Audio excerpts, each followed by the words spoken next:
হাই everyone, এতিয়া যিহেতু এক্সামলৈ প্ৰায় এসপ্তাহমান বাকী আছে, এইখিনি সময়ত মানে বহুতৰ ভয় লাগে। আৰু ভয়টো আঁতৰাবলৈ কি কৰিব লাগে মোক সুধি আছিলে চবেই। ভয়টো আঁতৰাবলৈ তুমি প্ৰথম এইটো কথা ভাবা যে এই সময়খিনিত চবৰে ভয় লাগে। যোনে পঢ়িছে তাৰ ভয় লাগিবই, যোনে ভালকৈ এক্সামটো দিব গৈছে, কাৰণ পৃথিৱীত 100% জানা মানুহ কোনো নাই।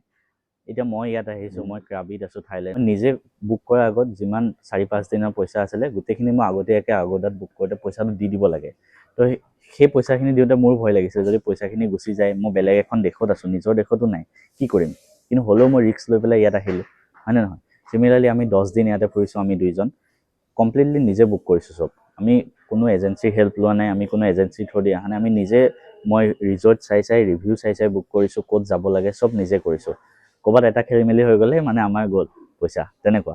কিন্তু আমি ৰিস্ক লৈ আহিছোঁ। চিমিলাৰলি তুমি যেতিয়া এক্সামটো দিব যাবা, তোমাৰ ভয় লাগিব, একো কথা নাই, কিন্তু ভালকৈ লিখিবা চব বস্তু। আৰু এইখিনি সময়ত চবৰে ভয় লাগে, টপাৰ ষ্টুডেণ্টজনৰো ভয় লাগে, মিডিয়াম ষ্টুডেণ্টজনৰো ভয় লাগে। মই নিজেও সেইখিনি সময়ত ভয় অলপ লাগেই।